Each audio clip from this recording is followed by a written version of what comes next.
Hello everyone, you are most welcome on Eklavya online classes. और last lecture में अपन बात कर रहे थे सर्कुलर मोशन के बारे में और वहां पर अपन ने कुछ डिस्कस कर लिया इसके बारे में। आज जो अपना नेक्स्ट टॉपिक रहेगा वो है थर्ड टर्म है time period of circular motion तो अब तक अपन ने बात कर ली कि what will be angular displacement and what will be angular velocity, है ना, ये अपन ने पढ़ लिया। तो तीसरा टर्म पढ़ रहे हैं अपन आज, वो आपका है टाइम पीरियड, कि टाइम पीरियड का मतलब क्या होता है ना। तो फर्स्ट ऑफ ऑल डेफिनेशन इसका, तो डेफिनेशन इसका बहुत आसान है। It is define as time taken to complete one cycle.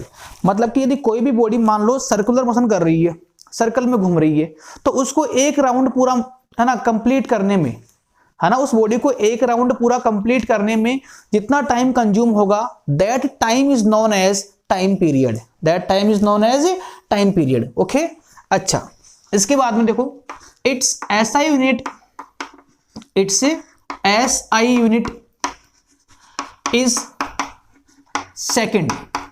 क्योंकि टाइम पीरियड जो होता है ना, दैट इज बेसिकली टाइम, एक टाइम ही होता है, और इसीलिए इसका जो यूनिट बनेगा SI यूनिट, वो रहेगा आपका सेकेंड। Okay, all right. अच्छा, नेक्स्ट पॉइंट बात करें अपन, तो यहां पर देखो, इट्स सिंबल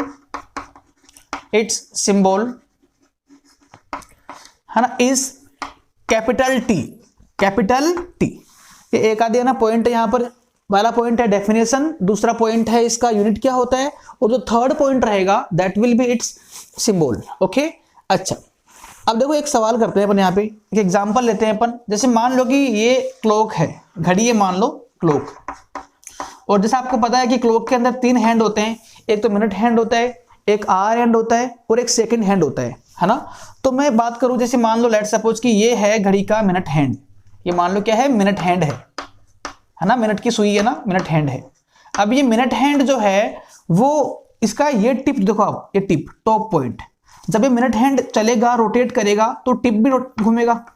तो आप चेक करो कि जो टिप का मोशन हो रहा है, इस मिनट हैंड के जो टिप का मोशन हो रहा है, वो है आपका सर्कुलर मोशन। अच्छा, मैं आपसे पूछूं कि कंप्लीट इस मिनट हैंड का पूरे का मोशन कैसा हो रहा है, देखो इसको बोलते हैं rotation motion. But only tip की बात करें तो टिप का जो मोशन हो रहा है that will be circular motion.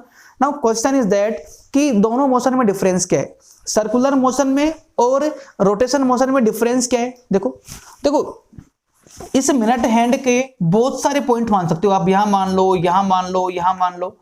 तो अब देखो इस मिनट हैंड का हर एक पॉइंट जो है वो कौन से मोशन में है, तो आपका आंसर रहेगा सर्कुलर मोशन में।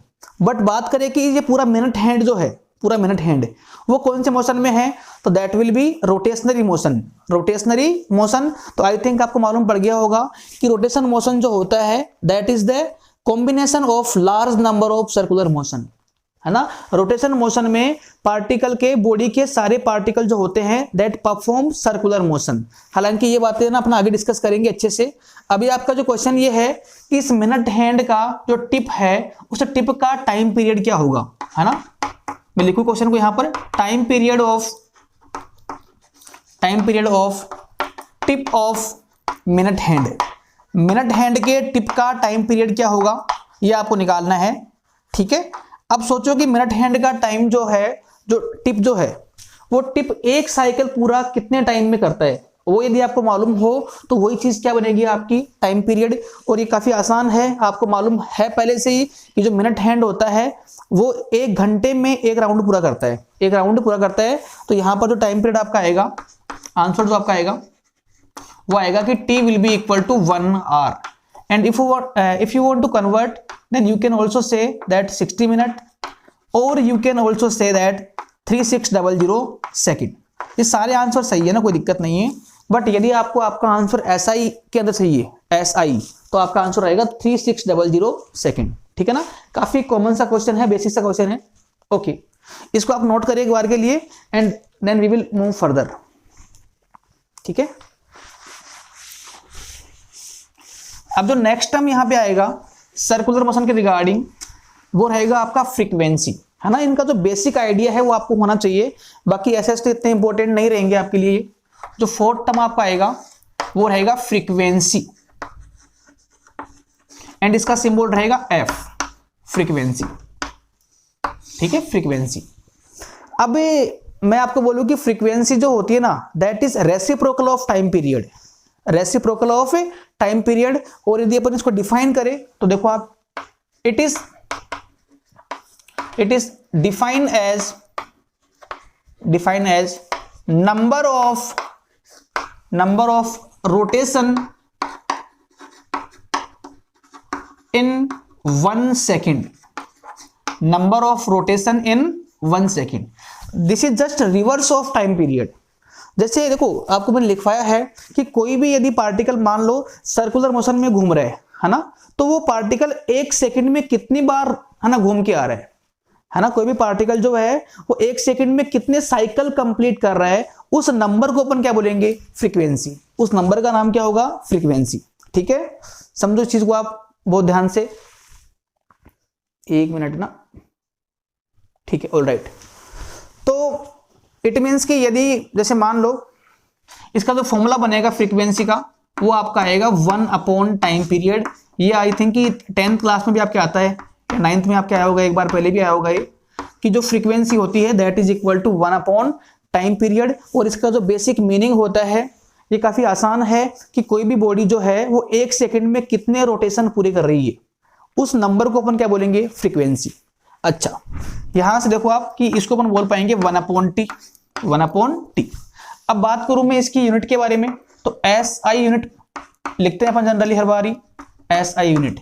तो SI यूनिट बनेगी इसकी, देखो फ्रीक्वेंसी का यूनिट वही होगा जो इस टर्म का होगा, बिकॉज बोथ आर इक्वल, है ना, दोनों इक्वल ही है। तो अब देखो इसमें आप इसका बनेगा यूनिट अपना 1/सेकेंड, क्योंकि टाइम पीरियड का यूनिट क्या होता है, सेकेंड होता है।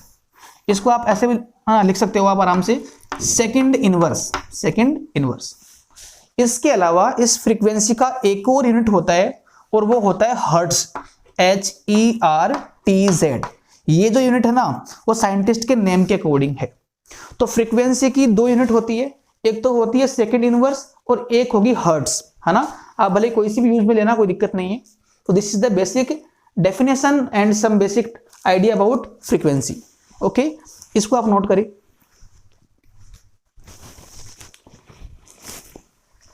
ओके, मूविंग फॉरवर्ड, अब देखो अपन बात करने वाले हैं कि रिलेशन बिटवीन, देखो इसके जो न्यूमेरिकल्स है ना इस टॉपिक के ऊपर, वो अपन लास्ट में कर लेंगे। एक बार जो थ्योरेटिकल पार्ट है वो अपन कंप्लीट कर रहे हैं, and later on we will do some numerical also ना, न्यूमेरिकल्स। तो यहां पर देखो इसमें आप नेक्स्ट जो आपका हेडिंग रहेगा वो है रिलेशन बिटवीन एंगुलर वेलोसिटी मतलब कि ओमेगा, ठीक है, ये अपन ने पहले पढ़ रखा है लास्ट लेक्चर के अंदर, ओमेगा एंड टाइम पीरियड। ये काफी आसान से पॉइंट है जो आपको आने चाहिए सर्कुलर मोशन को ना अच्छे से समझने के लिए। Relation between angular velocity and time period. चलो ट्राई करते हैं इसको ना। जैसे मान लो कि एक पार्टिकल है जो सर्कुलर मोशन कर रहा है, सर्कल में मान लो घूम रहा है ऐसे, ठीक है। और अब अपन बात कर रहे हैं कि ओमेगा में और टी में क्या रिलेशन होगा। तो फर्स्ट ऑफ ऑल तो जो ओमेगा का फॉर्मूला होता है वो होता है delta theta upon del T. ये अपन ने बात कर ली लास्ट लेक्चर के अंदर, आपको याद होना चाहिए। तो कि ओमेगा जो होता है that is equal to delta theta upon delta T. ये डेल्टा थीटा यहाँ पे क्या है, ये आपका है एंगुलर डिस्प्लेसमेंट, और जो ये चीज है वो आपका है टाइम इंटरवल, है ना। अब यदि अपन बात कर रहे हैं 1 टाइम पीरियड के बारे में, तो देखो 1 टाइम पीरियड मतलब कि जो टाइम इंटरवल का वैल्यू है that is equal to 1 time period. तो यहां पे अपन करेंगे कैपिटल टी, क्योंकि जो अपन बात कर रहे हैं वो कर रहे हैं टाइम पीरियड के लिए। तो जो टाइम का वैल्यू है that is equal to time period. अब देखो नेक्स्ट बात ये होती है इसमें कि जो एंगुलर डिस्प्लेसमेंट है वो कौन सा होता है, वो होता है इसी टाइम इंटरवल का। मतलब कि दोनों चीजें कॉरस्पॉन्डिंग है कि ये डेल्टा टी टाइम में जो एंगुलर डिस्प्लेसमेंट गेन करेगा वो ऊपर आएगा हमेशा। ऐसा नहीं कि ये किसी और इंटरवल का है और यहाँ पे कोई और आपने इंटरवल पुट कर दिया, ऐसा नहीं होता है। दोनों चीजें इंटरलिंक होती है, कॉरस्पॉन्डिंग होती है। तो यदि अपन यहाँ बात कर रहे हैं कि एक टाइम पीरियड के लिए, तो टाइम का आपने कितना मान लिया, 1 टाइम पीरियड के बराबर। अब आपका दिमाग यहाँ काम करना चाहिए कि एक टाइम पीरियड में पार्टिकल का जो डिस्प्लेसमेंट है वो कितना आएगा। एक टाइम पीरियड में पार्टिकल का जो एंगुलर डिस्प्लेसमेंट है वो कितना आएगा। तो देखो एक टाइम पीरियड में पार्टिकल क्या होता है, वापस से घूम के वहीं आ जाता है। ये अभी अपन ने बात कर ली कि एक टाइम पीरियड में पार्टिकल वापस से घूम के वहीं आ जाएगा। तो बताओ कि what will be angular displacement, वो आपका आएगा 2 पाई, क्योंकि वन साइकिल का जो होगा एंगुलर डिस्प्लेसमेंट वो होता है 2 पाई। एक राउंड में पार्टिकल 2 पाई रेडियन का एंगल स्वैप करता है। तो यहाँ पे इस टाइम की कोरस्पोंडिंग जो डिस्प्लेसमेंट होगा दैट विल बी 2 पाई। और आपको यही चाहिए कि ओमेगा इक्वल टू कितना आ गया आपका 2 pi upon T. This is the again a new formula जो आपको याद करना है, omega equal to 2 pi upon T. और यही जो फॉर्मूला है अपन ड्राइव करने की कोशिश कर रहे थे। देखो आप, relation between omega and T, जो ये आ गया ओमेगा इक्वल टू हो गया 2 पाई अपॉन टी। अच्छा, यदि मैं आगे इसको और प्रोसीड करूं तो आपको पता है कि 1 अपॉन टी जो होता है या फ्रीक्वेंसी जो होती है वो कितना होता है 1 अपॉन टी। फ्रीक्वेंसी होती है 1 अपॉन टाइम पीरियड के बराबर। तो देखो इस फॉर्मूले को अपन लिख पाएंगे कैसे, omega equal to 2 pi into 1 by T, and जो 1 बाई टी है that is equal to frequency. So this will be written as 2 pi into F. This is again a new formula जो आपको याद करना है कि ओमेगा इक्वल टू क्या होता है 2 पाई एफ होता है ना। ये कन्वर्जन के लिए बहुत इंपॉर्टेंट फॉर्मूले वाली, एक ये वाला भी और एक ये वाला भी, कि यदि आपको टाइम पीरियड गिवन हो और आपको ओमेगा निकालना पड़े तो अपन ये वाला फॉर्मूला काम में ले लेंगे, और यदि आपको फ्रीक्वेंसी गिवन हो और आपको ओमेगा निकालना पड़े तो अपन ये वाला फॉर्मूला काम में ले लेंगे। So both are very important, इनको आप नोट कर ले, ठीक है। एंड अब आप नेक्स्ट देखो आप आगे इसमें ना, ठीक है। क्वेश्चंस अपन करेंगे अभी है ना, थोड़ी देर आप रुको ना। अच्छा, नेक्स्ट तो अपन पढ़ने वाले हैं वो आपके रहेगा रिलेशन बिटवीन, देखो ये इंपॉर्टेंट रहेगा आपके लिए, रिलेशन बिटवीन एंगुलर वेलोसिटी, या सिंपल बोलूं इसको मैं ओमेगा एंड लीनियर वेलोसिटी, मतलब कि v मतलब कि v और जो ओमेगा है उनमें क्या रिलेशन होता है अपने को ये निकालना है। डेरिवेशन आपके इंपॉर्टेंट रहेगा ये, relation between omega and v, ठीक है। अब देखो इसमें कि पहली बात देखो आप, जैसे मान लो कोई पार्टिकल है यहां पर और वो पार्टिकल मान लो सर्कुलर मोशन कर रहा है, मान लो सर्कल में मान लो घूम रहा है ऐसे ऐसे ना। अब देखो ये पार्टिकल जब मूव करता है तो बेसिकली ये आर्क के ऊपर चलता है, आर्क, ये आर्क होता है, यहां चलता है। तो इसके चलने की जो वेलोसिटी है ना, उसको अपन क्या बोलते हैं लीनियर वेलोसिटी, या इसका एक और नाम हो सकता है टेंजेंशियल वेलोसिटी, बिकॉज ये इसके आर्क के टेंजेंट के ऊपर होती है। अब जब ये पार्टिकल चलता है, मान लो स्पीड v से चल रहा है, तो उस टाइम पे जब चलेगा, मान लो यहां से यहां आ गया, तो डेफिनेटली इसमें ओमेगा भी होगा। ओमेगा का मतलब क्या होता है, ओमेगा होता है एंगुलर वेलोसिटी, कि कितना एंगल चल रहा है वो पर सेकंड। तो अभी अपन ट्राई कर रहे हैं कि how omega and V are related, है ना। तो ये घूमने का जो स्पीड है दैट इज ओमेगा, और जो इस आर्क के ऊपर चलने का वेलोसिटी है वो अपना क्या है, वी है। Now we are trying to find the relation between omega and V, and this is very easy. इसको ड्राइव करने के लिए आप एक काम करो, लेट सपोज कि पार्टिकल मान लो यहां से यहां आ गया, है ना, और एक काम करें कि डेल्टा टी में मान लो आप कि डेल्टा टी इंटरवल में पार्टिकल मान लो यहां से यहां आ गया, और जो इसने एंगल स्वैप कर लिया ये वाला, वो मान लो कितना है, डेल्टा थीटा है, डेल्टा थीटा है। चलो मैं इस वाले पार्ट को थोड़ा बाहर निकालता हूं, जूम करता हूं इसको ना, कि मान लो पहले पार्टिकल यहां था पॉइंट ए पर, और बाद में मान लो पार्टिकल यहां आ गया पॉइंट बी के ऊपर, और ये जो उसने एंगल स्वैप किया है that is known as angular displacement, और वो मान लो कि डेल्टा थीटा है, डेल्टा थीटा है। अच्छा, इस आर्क का लेंथ मान लो क्या आपने मान लिया, डेल्टा एक्स मान लो आप एक बार के लिए, है ना, डेल्टा एक्स मान लो कि इस आर्क का जो लेंथ है वो मान लो कितना है, डेल्टा एक्स है, और डेल्टा एक्स ही इस आर्क का लेंथ है, डेल्टा थीटा इसका जो एंगुलर डिस्प्लेसमेंट है, और जो टाइम इंटरवल है ना, जो इसको यहां से यहां आने में लगा है वो मान लो कितना, डेल्टा टी है। अभी एक बात और, अच्छा इसका रेडियस मान लो अपन ने आर मान लिया, तो ये भी आर ही होगा, नो डाउट। अब अपन ट्राई कर रहे हैं कि how omega and V are interlinked. उसको ड्राइव करने के लिए जो बेसिक रहेगा आपका वो देखो आप कि आपने पहले पढ़ रखा है ये कि एंगल इक्वल टू होता है arc upon radius, arc upon radius, ठीक है, आर्क अपॉन रेडियस। आपको लिखवाया भी था लास्ट लेक्चर के अंदर कि एंगल इक्वल टू होता है आर्क अपॉन रेडियस। अब आप बात करो जर्नी ए से बी के बारे में कि जर्नी ए से बी में एंगल कितना है, मतलब कि एंगुलर डिस्प्लेसमेंट कितना है, वो आपका है डेल्टा थीटा। एंड आर्क का वैल्यू कितना है, तो आर्क आपका है delta x.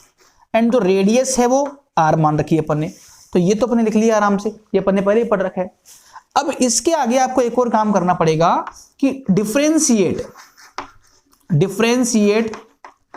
Equation with respect to time. इस पूरे इक्वेशन को आप टाइम के रेस्पेक्ट में डिफरेंशिएट करो, या एक काम करो डिवाइड कर दो उसको, आप आसान रहेगा उल्टा आपके लिए और भी, ठीक है, कि divide by delta T, divide by delta T, और डेल्टा टी यहां पे क्या टाइम इंटरवल है, ओके। अब यदि मैं इस पूरे इक्वेशन को, पूरे एक्सप्रेशन को डेल्टा टी से डिवाइड करूंगा तो यहां पर बन जाएगा delta theta upon delta T, और जो राइट साइड में आएगा वो आएगा delta X upon delta T, और इंटू में आर तो पहले से ही था तो ये इंटू में आर कर दिया अपन, ये लो है, ऐसा बनेगा। अब देखो इसका फायदा क्या हुआ, इसका फायदा बहुत सारा हो गया अपने को कि ये जो चीज दिख रही है आपको delta theta upon delta T, ये आपने कहीं देख रखी है पहले भी, ये होता है ओमेगा। ये क्या होता है, ओमेगा, मतलब कि एंगुलर वेलोसिटी, तो this is known as omega, alright. इसके बाद देखो आप ये delta X upon delta T क्या है, डेल्टा एक्स है आर्क का लेंथ, जो आर्क है उसका लेंथ है, और डेल्टा टी है टाइम। तो आई थिंक कि ये आपकी स्पीड है, ये आपकी लीनियर वेलोसिटी है, लीनियर वेलोसिटी, या बोल दो टेंजेंशियल वेलोसिटी। तो ये बनेगा आपका v, और अपॉन में r तो है यहां पर, तो v इक्वल टू बन जाएगा आपका समथिंग ये omega equal to v upon r, और you also can write as कि v equal to omega r। ये आ गया relation between v and omega, relation between v and omega, ठीक है। और यही आपका मेन टारगेट था कि अपन ये देख रहे थे कि यदि पार्टिकल v स्पीड से मूव कर रहा है आर्क के ऊपर, तो उसके कोरस्पॉन्डिंग उसका जो ओमेगा है वो कितना होगा। तो इसको ड्राइव करने के लिए अपन ने जर्नी मान ली ए से बी तक की, और जो आपको पहले से मालूम था वो अपन ने कॉन्सेप्ट यहाँ पे काम में ले लिया, ये वाला। इसके बाद में we are dividing complete equation by delta T, तो यहां पर भी डेल्टा टी और यहां पर भी डेल्टा टी। अब इसको आपने बहुत ध्यान से ऑब्जर्व किया कि ये बनेगा ओमेगा, और ये जो चीज बनेगी वो बनेगी लीनियर वेलोसिटी, लीनियर वेलोसिटी या टेंजेंशियल वेलोसिटी। तो v अपॉन r बन जाएगा, then v equal to omega r। ये जो रिलेशन है वो आपको याद करना है, ये आपको याद करना है, okay, learn it, v equal to omega r। अच्छा, इसके बाद देखो आप इसको आप नोट कर लेना एक बार के लिए ना, और अभी मैं आप में से ना इसमें एक और चीज रह गई, वो देखो आप कि अभी आपको मैंने लिखवाया कि v और ओमेगा जो होते हैं वो कैसे इंटरलिंक होते हैं। तो v इक्वल टू पढ़ लिया आपने कि ओमेगा इंटू r होता है। अब देखो इसमें v जो है वेलोसिटी है, जो कि एक वेक्टर क्वांटिटी है, ओमेगा जो है वो एंगुलर वेलोसिटी है, और वो भी कैसी क्वांटिटी है, वेक्टर क्वांटिटी है। यहां पर जो r है वो r है पोजीशन वेक्टर, कि जैसे मान लो पार्टिकल यहां पर था तो आपका जो r वेक्टर वो किस साइड में है, x की ओर है। पार्टिकल मान लो थोड़ी देर बाद में यहां पर आ गया तो जो r वेक्टर आपका इस साइड में हो जाएगा। तो इस r को आप रेडियस ना बोल के बेटर रहेगा कि इसको आप बोलो पोजीशन वेक्टर या रेडियस वेक्टर, कि जहां पार्टिकल है उसका जो पोजीशन है ना उसको कौन पॉइंट कर रहा है, ये आपका r वेक्टर, कि जब पार्टिकल रोटेट करेगा तो r वेक्टर भी आपका घूम जाएगा, तो इसको आप बोलो पोजीशन वेक्टर। तो सब कुछ वेक्टर क्वांटिटी है, तो इसका जो वेक्टर इसका होगा रिप्रेजेंटेशन, वेक्टर रिप्रेजेंटेशन वो बनेगा आपका कि v वेक्टर होता है basically omega cross r vector. ऐसा तो ये फॉर्मूला इतना इंपॉर्टेंट नहीं है, बट आईआईटी के क्वेश्चंस में है ना उनके लिए इंपॉर्टेंट रहेगा आपके लिए। आपका जो मोस्टली काम है इस चैप्टर में या 11th क्लास तक वो आपका यहां से हो जाएगा v equal to omega r से। बट है ना अच्छे क्वेश्चंस करने के लिए, लेवल के क्वेश्चंस करने के लिए ये भी आपको आना चाहिए कि v इक्वल टू बनेगा omega cross r, omega cross r, ठीक है। चलो इसको आप नोट कर ले, है ना, because all are vector quantity, so we can write as in terms of vector form. तो वेक्टर फॉर्म में इसको लिखा तो ये ऐसा बनता है, ये भी आप याद रखें, लर्न इट। अब देखो इसको ओनली याद कर लेना सफिशिएंट नहीं होता है कि मान लो आपने याद कर लिया तो याद करने मात्र से कुछ भी नहीं होगा। इसका जो बेसिक फील है ना वो आपको आना चाहिए कि इसका मतलब क्या है और ये कैसे आपकी हेल्प करेगा क्वेश्चंस को अप्रोच करने में, है ना। तो वो भी अपन बात करते हैं थोड़ी बहुत, है ना, 1-2 मिनट उसके बारे में। ओके, अब सोचो ना, आपकी मैं आप क्वेश्चन दे रहा हूँ ना आपको मैंने एक क्वेश्चन दिया कि मान लो, है ना, ऐसे ही क्वेश्चन दे रहा हूँ मैं आपको वर्बली, है ना, कि मान लो कि यहाँ पर एक रोड है। रोड मतलब कि कोई, है ना, पीस मान लो आप लोहे का रोड है ना ये, और इस रोड को मैंने मान लो यहां से फिक्स कर दिया। इसको बोलते हैं अपन हिंज पॉइंट। इस वर्ड को आप याद कर ले, बहुत बार काम में आएगा। जहां से अपन सिस्टम को फिक्स कर रहे हैं उसका नाम क्या होता है? Hinge point. अब ये रोड जो है वो इस पॉइंट के अबाउट घूम रही है, रोटेट कर रही है, घूम रही है। ऐसे मतलब कि मान लो अभी यहां पर है और कुछ देर बाद मान लो ये यहां पर आ जाएगी, ऐसे मान लो, ये लो। तो ये रोड जो है ना, रोटेशन में है, घूम रही है। Okay, alright. अब मेरा क्वेश्चन आपसे यहां पर ये है, 1 मिनट ना, मेरा क्वेश्चन आपका यहां ना ये वाला है कि मान लो कि इस रोड पे 2 पॉइंट है। एक पॉइंट मान लो यहां पर है, एक पॉइंट मान लो आप रोड का ही एलिमेंट है, रोड का ही पार्ट है, वो मान लो P पॉइंट है, और एक पॉइंट मान लो यहां पर है Q पॉइंट है। अब ये रोड जो है वो घूम के यहां आ गया एक फिक्स इंटरवल में, मान लो कि 4 सेकंड मान लो आप, या 5 सेकंड मान लो कि 5 सेकंड में मान लो रोड यहां से यहां आ गई। तो अब आपको मुझे बताना है कि 4 ऑप्शन बोल रहा हूं मैं आपको। ऑप्शन 1 ये है कि VP इज इक्वल टू होगा VQ। ये VP क्या है? VP है वेलोसिटी ऑफ पॉइंट P, या इसको आप ये बोल सकते हो linear velocity of point P। अच्छा, और VQ है Q पॉइंट की रिगार्डिंग। दूसरा ऑप्शन बोल रहा हूं मैं आपको कि VP is more than VQ। तीसरा पॉइंट बोला मैंने आपको omega P is equal to omega Q। And fourth option आपका, फोर्थ आपका विकल्प है omega P is more than omega Q। बताओ कि अब इस क्वेश्चन में आपके मोर देन 1 करेक्ट है। इन ऑप्शंस में से आपके 2 ऑप्शन करेक्ट है, 2 आपके रॉन्ग है। यू हैव टू, है ना, टिक ऑन राइट ऑप्शंस कि कौन कौन से आपके ऑप्शंस राइट होंगे, है ना। ये रोड यहां से यहां आ गया। अब देखो, अभी मैंने आपको कहा था स्टार्टिंग में ही कि इस रोड का जो मोशन हो रहा है वो कौन सा हो रहा है? रोटेशनरी। कौन सा हो रहा है? रोटेशनल मोशन हो रहा है। बट यदि बात करूं मैं पॉइंट्स के बारे में, तो इस रोड का जो हर पॉइंट है, हर एक पॉइंट जो है, हालांकि अपन 2 पॉइंट की बात कर रहे हैं, इसके ऊपर अनंत पॉइंट है, देयर आर इनफाइनाइट पॉइंट्स। तो हर एक पॉइंट जो है वो सर्कुलर मोशन कर रहा है। मतलब कि ये पॉइंट जो है यहां से ऐसे चल के यहां आया है, सोचना आप, अब यहां आ गया P पॉइंट। ये Q पॉइंट जो है वो यहां से चल के ऐसे आ गया, ये Q पॉइंट यहां आ गया, तो P यहां आ गया, Q आपका यहां आ गया। आप देखो आपकी P पॉइंट का पाथ कैसा है? सर्कुलर। ये कोई स्ट्रेट लाइन नहीं है, पहली बात तो ये सर्कुलर मोशन हो रहा है। ये भी क्या है आपका? सर्कुलर ही है। अब आपको इसमें ये जस्टिफाई करना है या आपको इसमें कमेंट करना है कि कौन से ऑप्शंस करेक्ट है और कौन से आपके इसमें, है ना, फॉल्स ऑप्शन है ना, फॉल्स है। चलो देखो इसमें आप बताओ, आप मुझे इसका आंसर क्या आएगा। वीडियो को पॉज करना आप यहां पर और अपने एंड से खुद ट्राई करना है इसको, और लास्ट में आप यहां से उसको काउंटर चेक करना कि आपने कहां गलती की है। ठीक है, ऑलराइट। चलो देखो, आप बताओ कि इस रोड को यहां से यहां आने का टाइम जो है वो तो मान लो डेल्टा T मान लिया अपन ने, डेल्टा T मान लो। बताओ कि जब P पॉइंट यहां से यहां आ गया और Q पॉइंट यहां से यहां आया, तो दोनों का जो टाइम, दोनों ने जो टाइम लिया है, P पॉइंट ने और Q पॉइंट ने, वो टाइम सेम ही लिया है, डेल्टा T। क्योंकि एक ही टाइम पे दोनों बॉडीज, दोनों पॉइंट्स आपके यहां आ गए एक ही टाइम पर, डेल्टा T। पहले बात करता हूं मैं कि ओमेगा क्या होगा। ओमेगा देखो, ओमेगा होता है, ओमेगा का जो बेसिक मतलब होता है वो होता है delta theta upon delta T, delta theta upon delta T, ये होता है। अब देखो, दोनों पॉइंट्स के लिए, P पॉइंट और Q पॉइंट दोनों के लिए जो टाइम इंटरवल है वो क्या बराबर है। सेम टाइम में पार्टिकल्स आपके यहां से यहां आ गए। आपको ओमेगा सोचना है कि ओमेगा क्या होगा, किसका कितना होगा। तो फॉर्मूला मैंने लिखा ये वाला। अब मैं देख रहा हूं कि इस फॉर्मूले की हालत क्या होगी, कि ये फॉर्मूला किसके लिए ज्यादा आएगा ना, इसका वैल्यू।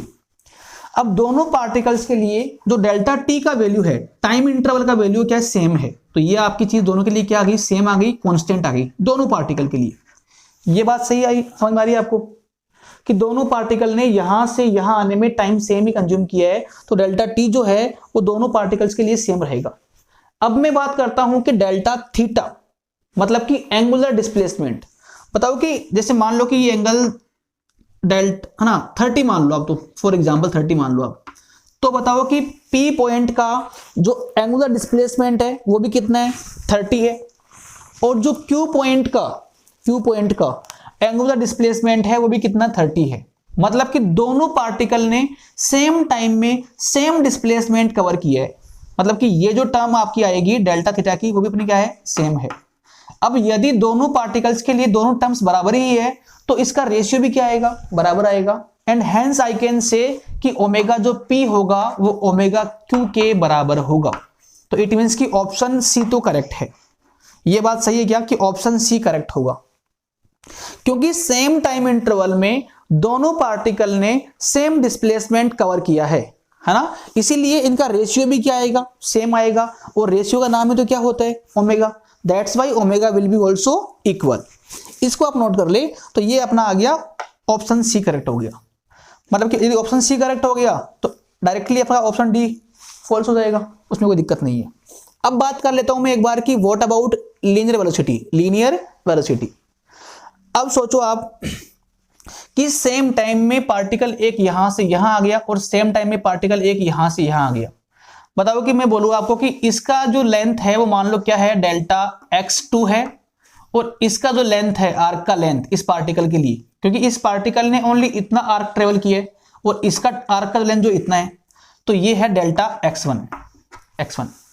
अब v का जो फॉर्मूला होता है, वो होता है delta x upon delta t। ये अभी अपन ने बात की थी कि v होता है कि आर्क का लेंथ अपॉन टाइम, है ना। तो अब बताओ कि दोनों पार्टिकल के पास टाइम तो बराबर ही है, delta t, but same time में किसका आर्क का लेंथ ज्यादा है, तो पार्टिकल जो P है उसका जो आर्क का लेंथ है वो डायग्राम में लग रहा है आपको कि बड़ा होगा। डेल्टा x2 क्या है, डेल्टा x1 से बड़ा है। अब यदि डेल्टा x2 डेल्टा x1 से बड़ा है तो डेफिनेटली इस पॉइंट का वेलोसिटी भी क्या होगा, उससे ज्यादा होगा। यदि आप इतना नहीं कर पा रहे हो तो आप सोचो कि पार्टिकल P और Q के पास में टाइम तो सेम ही था यहां से यहां आने का, बट सेम टाइम में पार्टिकल P का डिस्टेंस ज्यादा कवर किया है कंपैरेटिवली पार्टिकल Q, इसीलिए पार्टिकल P की स्पीड क्या होगी, डेफिनेटली ज्यादा होगी। तो आपका आंसर रहेगा Vp is more than Vq। तो एक तो ऑप्शन बी सही है, एक आपका ऑप्शन सी सही है। यदि इस क्वेश्चन का सेकंड पार्ट का यदि आपको आंसर यहां से जस्टिफाई नहीं हो रहा है तो आप एक काम कर लो, अभी मैंने आपको पढ़ाया था कि V इक्वल टू क्या होता है, ओमेगा R। अब देखो R होता है पोजीशन वेक्टर या फिक्स पॉइंट से, है ना, आपके पार्टिकल का डिस्टेंस। देखो पार्टिकल P का डिस्टेंस है इस वैल्यू का, देख पा रहे हो आप, इतना, और पार्टिकल Q का जो रेडियस है वो ओनली इतना ही है। तो अपन बात करें कि ओमेगा दोनों का सेम है, पहले देख लिया अपन ने, बट जो रेडियस की बात करें तो जो पार्टिकल P है that is travelling in larger radius. तो यदि R का वैल्यू पार्टिकल P के लिए ज्यादा है तो पार्टिकल P का V भी क्या होगा, ज्यादा होगा। तो पार्टिकल P का जो वेलोसिटी होगा that will be more than velocity of particle Q। ये इसका आंसर रहेगा ऑप्शन बी, ठीक है ना। तो ये क्वेश्चन यदि आप, है ना, सोच पा रहे हो, यदि इस क्वेश्चन को आप अप्रोच कर पा रहे हो तो आई थिंक कि आपको ये चैप्टर जो है, टॉपिक जो है समझ में आ रहा है डेफिनेटली, यदि आपने ये कर लिया तो, है ना। अच्छा, आज के लिए इतना काफी है। नेक्स्ट लेक्चर में अपन बात करने वाले हैं इसके आगे कि जो एंगुलर एक्सेलरेशन वो क्या होता है and what will be linear acceleration, है ना। ये अपन बात करेंगे नेक्स्ट लेक्चर में। यदि यहां तक इस चैप्टर में, इस टॉपिक में कोई दिक्कत आपको आ रही है ना, तो प्लीज आप कमेंट सेक्शन में मेंशन करें। I will try my best to solve your queries. Okay, bye bye.